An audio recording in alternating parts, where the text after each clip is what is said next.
Queridos, abram comigo a sua Bíblia em Atos, número 14.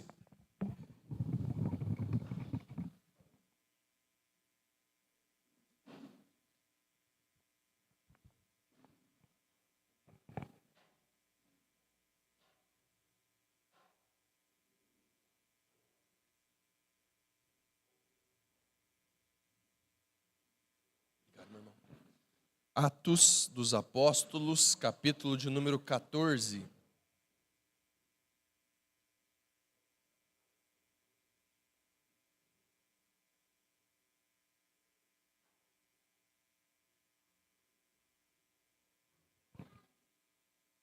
Esse texto que nós faremos a exposição é um texto muito lindo, um texto que nos mostra exatamente as consequências de você viver uma vida fiel ao Senhor. Por isso eu quero que você tenha atenção e tenta estar com a sua concentração máxima nesse texto. Tenho certeza que tem grandes preciosidades aqui. Atos de número 14, a palavra de Deus diz assim: Em Icônio, Paulo e Barnabé entraram juntos na sinagoga judaica e falaram de tal modo que veio a crer grande multidão, tanto de judeus como de gregos. Recapitulando, irmãos, nos outros capítulos anteriores, nós vimos que Paulo e Barnabé começaram essa missão. Vimos que a primeira viagem missionária se dá aqui no capítulo de número 13. Vemos as pregações de Paulo e Barnabé nas sinagogas judaicas. Lembrando que o evangelho veio primariamente para os judeus, para os gentios e depois para todo o restante da terra. E aqui, então, a missão ela começa a ser expandida. Mas vemos que o padrão da pregação de Paulo e Barnabé nas sinagogas continua. E o resultado também continua o mesmo. Muitas pessoas se arrependem dos seus pecados e reconhecem que Jesus é o Messias prometido lá no Antigo Testamento entre os judeus. Versículo de número 2. Mas os judeus que não tinham crido incitaram e irritaram os ânimos dos gentios contra os irmãos. Entretanto, Paulo e Barnabé ficaram bastante tempo em Icônio, falando ousadamente no Senhor, o qual confirmava a palavra da sua graça, concedendo que, por mão deles, se fizessem sinais e prodígios. Mas o povo da cidade se dividiu. Uns eram pelos judeus, outros pelos apóstolos. Então surgiu um movimento entre os gentios e os judeus, com o apoio das autoridades, para os maltratar e apedrejar. Quando Paulo e Barnabé souberam disso, fugiram para Listra e Derbe, cidades da Licaônia, e para as regiões vizinhas, onde anunciaram o evangelho. Queridos irmãos, nós precisamos perceber aqui como Lucas dá um destaque para nós. Primeiro, que assim como eles começaram a pregar, muitos começaram a se converter, a reconhecer a Jesus como Messias. Nós vimos que uma perseguição se levantou. E como se deu essa perseguição? Observe que os judeus que não criam que Jesus era o Messias, eles se posicionaram a inflar as outras pessoas contra Paulo e Barnabé. Eles começaram a ser perseguidos de uma maneira interior, dentro dos próprios muros. E aqui, então, nós vemos que eles continuam a pregar. Isso é muito importante que você tenha no seu coração. Porque aonde existe a pregação da palavra, se levantará pessoas que se levantarão contra ela. E às vezes dentro da própria igreja. Então o que eu quero destacar aqui é que Paulo e Barnabé, quando eles foram confrontados por estes, eles continuaram pregando da mesma maneira. A palavra de Deus, ela tem esse caráter. Ela sempre, quando for exposta, ela será alvo de perseguição. Versículo de número 8, em Listra, aqui já em outra cidade. Versículo 1, eles estavam em Icônio, eles vão para Listra, porque eles estavam recebendo ameaças de serem apedrejados. Costumava estar sentado certo homem aleijado, paralítico desde o seu nascimento, e que nunca tinha conseguido andar. Esse homem ouviu Paulo falar. Quando Paulo fixou nele os olhos e viu que ele tinha fé para ser curado, disse a ele em voz alta: levante-se direito sobre os pés. O homem saltou e começou a andar. Quando as multidões viram o que Paulo tinha feito, gritaram em língua licaônica: os deuses em forma de homens desceram até nós. A Barnabé chamavam Júpiter e a Paulo Mercúrio, porque este era o principal portador da palavra. O sacerdote de Júpiter, cujo templo estava em frente da cidade, trazendo touros e grinaldas para junto dos portões da cidade, queria oferecer um sacrifício juntamente com a multidão. Porém, ouvindo isso, os apóstolos Barnabé e Paulo, rasgando as suas roupas, saltaram para o meio da multidão, gritando. Importante a gente conhecer um pouquinho da história grega. Na versão original das Escrituras, não está aqui que os deuses eram Júpiter e Mercúrio, mas eram os deuses Zeus e Hermes. Então, o que a história grega nos fala sobre essa situação? Isso foi escrito por Ovídio, tá? Um dos filósofos que viveu lá na Grécia Antiga, contando-nos um pouquinho sobre a história da Grécia. E ele, no seu livro Metamorfose, se eu não me engano, ele escreve o seguinte, que certa vez chegaram dois homens num vilarejo. E esse vilarejo, por coincidência, era Listra. Chegando esses dois homens em Listra, eles, na verdade, eram os dois deuses, Hermes e Zeus, que haviam vindo provar o seu povo. Quando eles ali chegaram, o que eles receberam foram uma série de portas se fechando na sua cara. Até que chegaram dois homens. O nome do primeiro era Filemon, o segundo eu não vou lembrar. Mas esses dois homens, eram um casal, um homem e uma mulher, eles receberam esses deuses. A história nos conta, Ovídio dizendo que eles eram muito pobres e que não tinham como dar a ele qualquer estrutura. Mas eles, tudo do que tinham, ofereciam a ele. Eles tinham uma gança e queriam sacrificá-la, aquela gança, para que aqueles dois homens pudessem ter o que comer à noite. Aqueles dois homens, na verdade, eram os deuses, Zeus e Hermes, que ficaram tocados pela ação deste casal, e os levaram para o Olimpo, e ali os tornaram sacerdote deles, e eles passaram toda a sua vida servindo. Esse pedido foi feito por esse próprio casal, que entendia que servir aos deuses era o melhor presente que eles poderiam ter. Na manhã seguinte, Listra foi invadida pelas águas, e todas as pessoas morreram, e esse casal ficou lá de cima, vendo o juízo sobre eles. Então, num dia aleatório, sabendo dessa história, chegam dois homens em Listra, Paulo e Barnabé, fazendo um grande milagre. O que os cidadãos de Listra imediatamente pensaram? Hermes e Zeus, ou aqui o autor fala Júpiter e Mercúrio, são os deuses que estão aqui. O que nós vamos fazer com eles? Tragam grinaldas, tragam bois, vamos sacrificar, porque nós não podemos correr o risco de desagradar os nossos deuses. Para você entender um pouquinho do contexto do porquê isso aconteceu. Mais uma vez, eles gritavam em língua licaônica. Os deuses em forma de homens desceram até nós. A Barnabé chamavam Júpiter e a Paulo Mercúrio.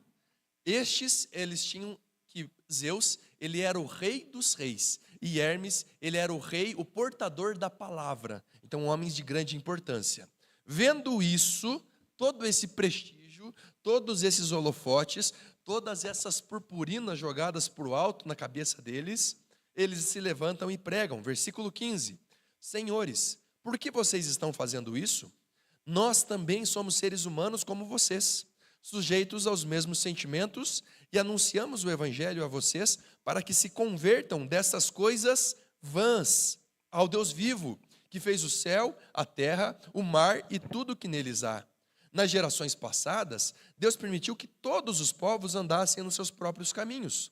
Contudo, não deixou de dar testemunho de si mesmo, fazendo o bem, dando a vocês chuvas dos céus e estações frutíferas, enchendo o coração de vocês de fartura e de alegria.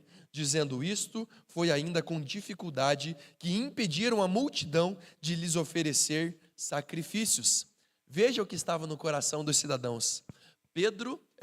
Paulo e Barnabé, pregando solamente a Deus dê a glória, né? O sola deu glória, e enquanto o povo querendo dar toda a glória a eles. E uma multidão estava ali pronta para oferecer sacrifícios. Vejam os contrastes. Eles saíram de Icônio com ameaças de serem apedrejados. Agora eles estão numa cidade próxima, em Listra, e aqui eles recebem todos os louros. Eles eram os portadores da palavra. Versículo 19, o outro contraste. Entretanto, a festa acabou. Chegaram os judeus de Antioquia e Icônio. Lembra de Icônio? Nós acabamos de ver no versículo 1. E instigando as multidões, o mesmo modus operandi, apedrejaram Paulo e o arrastaram para fora da cidade, dando-o por morto. Mas quando os discípulos o rodearam, ele se levantou e entrou na cidade. No dia seguinte, foi com Barnabé para Derbe. E tendo anunciado o evangelho naquela cidade e feito muitos discípulos, Paulo e Barnabé voltaram para Listra, Icônio e Antioquia, fortalecendo o ânimo dos discípulos, exortando-os a permanecerem firmes na fé e mostrando que através de muitas tribulações nos importa entrar no reino de Deus. E promovendo-lhes em cada igreja a eleição de presbíteros, depois de orar com jejuns, os encomendaram ao Senhor em quem haviam crido. Atravessando a Pisídia, Paulo e Barnabé se dirigiram a Panfilha e, tendo anunciado a palavra em Perge, foram a Atália e dali navegaram para Antioquia, onde tinham sido recomendados a graça de Deus para a obra que agora tinham terminado. Quando chegaram a Antioquia, reuniram a igreja e relataram tudo o que o Deus havia feito com eles e como tinha aberto aos gentios a porta da fé. E permaneceram muito tempo com os discípulos. Feche seus olhos, curva a sua cabeça. Vamos orar mais uma vez.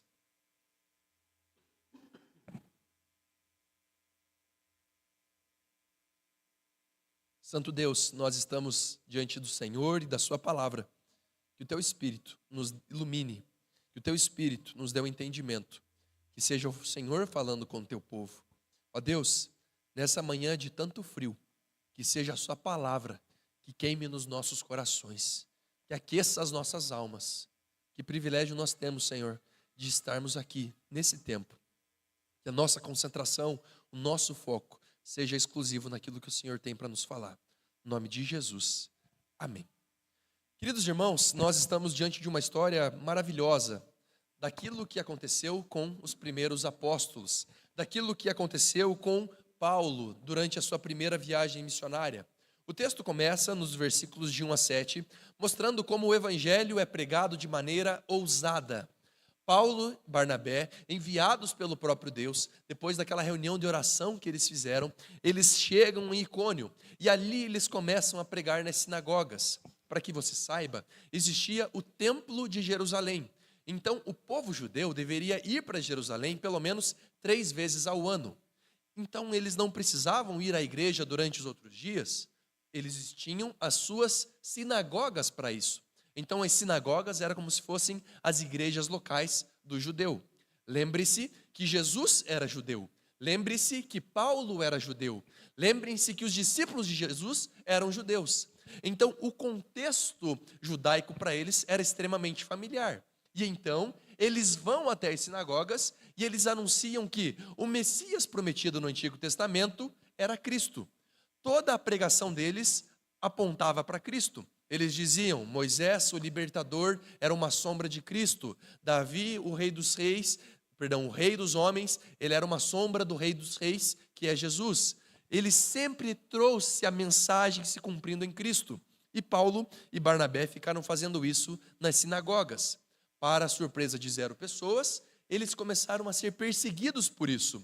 Porque o judeu, inclusive até hoje, não acredita que Jesus é o Messias. Eles estão esperando por esse Messias. E então, Paulo e Barnabé começam a ser perseguidos. Essa perseguição se dá, num primeiro momento, através de uma coerção das pessoas da própria sinagoga para que eles fossem contra Paulo, dizendo que eles eram hereges. O cristianismo, até esse momento, era considerado por eles como uma grande heresia. Como pode pessoas dizerem que o Deus encarnado veio entre nós como um homem, Jesus? Esse não é certamente o nosso Messias. A expectativa do judeu foi sempre que o Messias tivesse uma figura política, um homem que viria destronar Nero, um homem que viria destronar Herodes, um homem que viria destronar César. E aqui então Jesus vem como um simples filho de carpinteiro, um rabi que não tinha qualquer referência de qualquer outro religioso judeu. Nós vemos então que os judeus se colocam contra Paulo e Barnabé. Você percebe como desde Atos capítulo 1 até aqui no capítulo 14, aonde existe a palavra de Deus sendo pregada, haverá perseguição. Por isso nós nunca podemos esmorecer, porque enquanto a palavra de Deus for pregada, nós teremos luta, nós teremos dificuldades, sofrimentos, teremos a sensação de que as coisas não estão indo, de que as pessoas não querem-nos bem, mas importa-nos sermos fiéis ao nosso Senhor, importa-nos pregar a sua palavra, porque quem fará a obra é o Senhor, é Ele que transformará os corações. E mesmo que todas as circunstâncias se pareçam contrárias à propagação do Evangelho, eu quero destacar que essa história nos mostra que o Senhor da missão é o nosso Deus. E é Ele quem garante a transformação, porque Paulo e Barnabé começam a ser perseguidos e são ameaçados de serem apedrejados. Nós vemos que imediatamente, então, eles saem dali e vão para uma outra cidade. Perceba que essa fuga de Paulo e Barnabé não se fundamenta na covardia deles. Porque se assim o fosse, você não perceberia que no outro versículo 21, depois de Paulo ter sido apedrejado, dado como morto, ele escolhe voltar para uma cidade.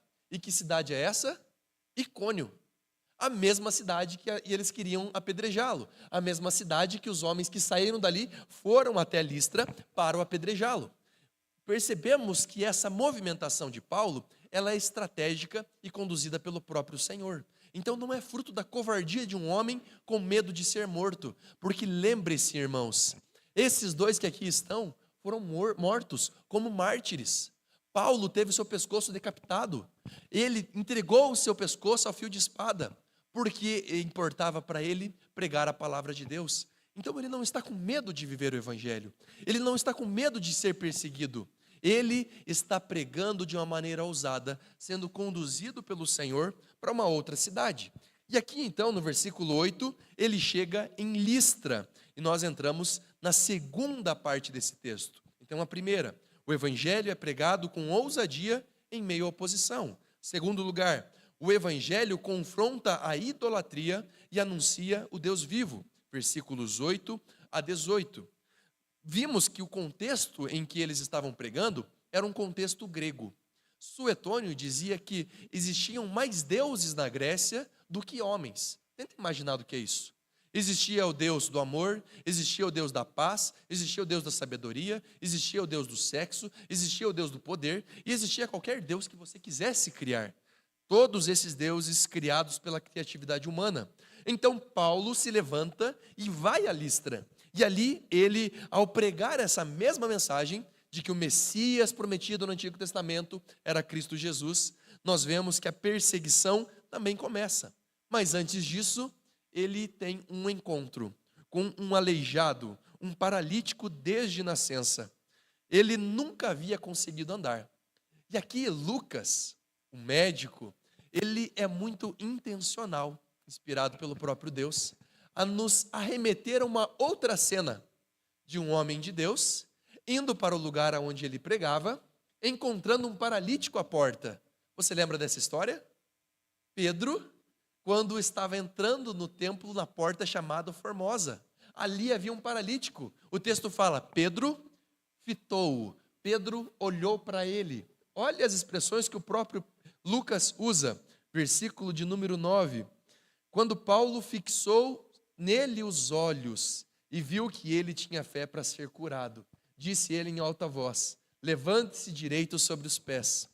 Lucas está colocando para nós dois quadros, parece que pintados pelo mesmo autor. Eu não estou usando de ironia, porque foi pintado pelo próprio Deus. São duas histórias se repetindo.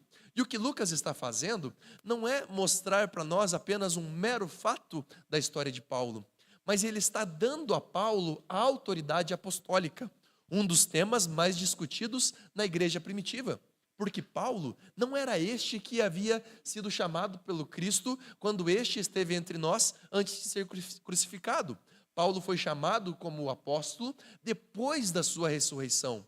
E vemos aqui então que Lucas está dando essa autoridade, colocando Paulo fazendo as mesmas coisas que Pedro havia feito antigamente através do poder do Espírito Santo. Ou seja, Paulo era um homem de Deus. Paulo era um apóstolo enviado pelo nosso Senhor. E Paulo aqui, ele chama esse homem para voltar à vida. O que nós percebemos é que Paulo dá a mão para esse homem, ele imediatamente se coloca de pé, saltou e começou a andar. O texto mostra para nós, versículo 11. Quando as multidões viram o que Paulo tinha feito, gritaram em língua licaônica: os deuses em forma de homens desceram até nós. Gente, imagina um milagre desse. Imagina você ir à igreja e todas as vezes você ver um homem paralítico. Imagina você andar numa cidade e sempre passar por um caminho e ver aquele homem que desde pequenininho está ali pedindo ajuda. E agora você passar por ali e ver aquele homem de pé, saltando sobre os seus pés. Queridos irmãos, o milagre aqui, ele confronta a idolatria. Porque o que aqueles homens entenderam sobre aquele milagre? Tudo errado. Eles estão pensando que é Zeus e Hermes que estão entre eles. Os deuses lá da história de Ovídio, eles estão entre nós. Queridos irmãos, esse é um retrato muito comum da igreja brasileira. Porque nós somos levados a acreditar que quaisquer tipos de milagre dão autoridade a um homem. Este homem tem poder. Este homem é poderoso. Vamos na igreja de tal homem. Você precisa conhecer aquele homem. Queridos irmãos, o propósito de todo milagre, de todo ato extraordinário, nunca servirá para apontar a homens miseráveis e pecadores, mas para o Senhor. O que Paulo está fazendo aqui é um movimento cristocêntrico do seu sermão, porque ele está dizendo: porque vocês estão achando que eu sou o Deus que não é o Deus que vocês creem. O Deus que vocês creem, o termo que ele usa, é coisas vãs. Imagina você pegar toda a idolatria dos gregos e dizer: isso são coisas vãs. Vocês depositam a fé e a esperança de vocês em deuses que não existem. Mas nós estamos aqui pelo Deus vivo. Não o Deus que precisa de sacrifício para abençoar, mas o Deus que voluntariamente se sacrificou para que miseráveis como vocês pudessem ser abençoados e salvos. Paulo e Barnabé, eles pegam toda a glória que estava sendo trazida a eles e eles colocam Cristo naquele lugar. Todos os holofotes que estavam sendo apontados para eles, eles apontam para Cristo, ao único que é digno de toda adoração, de toda honra e de todo louvor. Por isso, queridos irmãos, o Evangelho ele sempre confrontará toda idolatria. Nós talvez hoje não adoremos Zeus e Hermes, mas talvez nós idolatremos o nosso dinheiro, e nós nos prostremos a ele, colocando o nosso coração nele, a nossa esperança nele. Eu preciso de mais dinheiro, o dinheiro resolverá a minha vida. Talvez seja na nossa família, e nós depositemos a nossa esperança na nossa família. Nossa família não é a nossa salvação. Talvez nós depositemos a nossa esperança na igreja, e a igreja também não será a nossa salvação. A nossa salvação sempre será em Cristo Jesus. Somente Ele pode nos salvar. Somente Ele merece toda a honra, toda a glória e todo o louvor. Então, em segundo lugar, o Evangelho confronta a idolatria e anuncia o Deus vivo. Em terceiro lugar, dos versículos 19 a 23, o Evangelho forma discípulos perseverantes em meio às tribulações. Primeiro cenário que nós vimos dos versículos 1 a 7. Paulo e Barnabé pregando muito tempo em Icônio, sendo perseguidos, ameaçados de morte. Eles vão para Listra, chegam ali, recebem os louros do milagre que eles efetuaram. Todos começam a exaltá-los. Vimos que ali nesse momento então é um contraste com a primeira cena. Na terceira cena, olhe que o texto nos mostra que Paulo, ele chega agora nessa cidade e os homens enviados por Icônio, eles chegam em Listra e eles levam Paulo para fora e o apedrejam. O texto usa um termo aqui extremamente pesado. Olha o termo que o texto usa: dando-o por morto, versículo 19. Não foi que Paulo foi arrastado da cidade e ele foi apedrejado, apenas isso. Não. O objetivo dos judeus era literalmente matá-lo, acabar com ele. Eles pararam de arremessar pedras porque eles acreditavam que ele estava morto. Você tem noção do que é isso, irmãos? Você tem noção do que é uma pessoa ser morta por apedrejamento? É uma das cenas mais horríveis de se ver. É desesperador uma pessoa ser morta por pedradas. Mas Paulo, ele não venceu a sua sentença pela sua morte, mas ele cumpriu a sua sentença permanecendo vivo pelo próprio Senhor. Você lembra de uma outra cena de um homem que foi arrastado para fora da cidade e foi apedrejado? Estevão. Aqui, Lucas está sendo intencional e ele mostra Estevão, o mártir, e agora nós vemos Paulo sendo apedrejado. Quando eles viram que ele estava morto, pararam de apedrejá-lo. O texto fala que os discípulos vieram e o rodearam. Ele se levantou e entrou na cidade. Eu quero enfatizar aqui é o seguinte: no dia seguinte, um dia depois de ter sido apedrejado, foi com Barnabé para Derbe. Onde será que Barnabé se escondeu nessa hora, né? Paulo pagou a conta. Mas no versículo 21, e tendo anunciado o evangelho naquela cidade, e feitos muitos discípulos, Paulo e Barnabé voltaram para Listra, da onde vieram onde ele foi apedrejado, Icônio, da onde ele estava quando ele foi perseguido, e Antioquia, todos os locais da sua perseguição. O que Paulo fez lá? Adivinhe? Pregou o evangelho. E aqui eu quero destacar a pregação de Paulo. E aqui, irmãos, isso precisa queimar o nosso coração. Isso precisa trazer lágrima aos nossos olhos. Porque olha a pregação de Paulo na sequência do seu apedrejamento. Fortalecendo o ânimo dos discípulos, exortando-os a permanecerem firmes na fé e mostrando através de muitas tribulações, nos importa entrar no reino de Deus. Queridos irmãos, tenta imaginar essa pregação de um homem com a cara toda deformada, com o seu corpo todo mutilado, um homem que tinha sido dado por morto alguns dias atrás, ele no púlpito dizendo: permaneçam firmes ao seu Senhor, importa-nos entrar no reino de Deus, passando por todas as tribulações, louvado seja o nosso Deus. Queridos irmãos, que cena maravilhosa Lucas está apresentando para nós. Mas essa cena, ela precisa não ficar apenas na nossa imaginação, ela precisa encontrar guarida no nosso coração, porque nós acreditamos que a nossa fé é uma fé tranquila de se viver, uma fé de paz, uma fé de vamos passar a nossa vida tranquilos aqui, confortável. Não é, queridos irmãos. Nós sofreremos, teremos dificuldades, seremos perseguidos, passaremos por tribulações, talvez alguns de nós sejam apedrejados, outros martirizados, talvez alguns de nós serão expulsos das suas cidades, talvez enfrentemos doenças, talvez enfrentemos conflitos familiares, talvez passemos por coisas que nenhum de nós sonha passar. Mas mais uma vez eu quero dizer, permaneçamos no Senhor, firmes na promessa, permaneçamos naquele que pode trazer-nos a vida eterna, permaneçamos firmes independentemente do que vamos enfrentar. Paulo planta uma igreja nessa cidade. O texto fala que ele promoveu a eleição de presbíteros, depois de orar com jejuns e encomendaram ao Senhor em quem haviam crido. Atravessando a Pisídia, Paulo e Barnabé se dirigiram a Panfilha e, tendo anunciado a palavra em Perge, foram a Atália e dali navegaram para Antioquia, onde tinham sido recomendados a graça de Deus para a obra que agora tinham terminado. Quando chegaram a Antioquia, reuniram a igreja e relataram tudo o que Deus havia feito com eles e como tinha aberto aos gentios a porta da fé.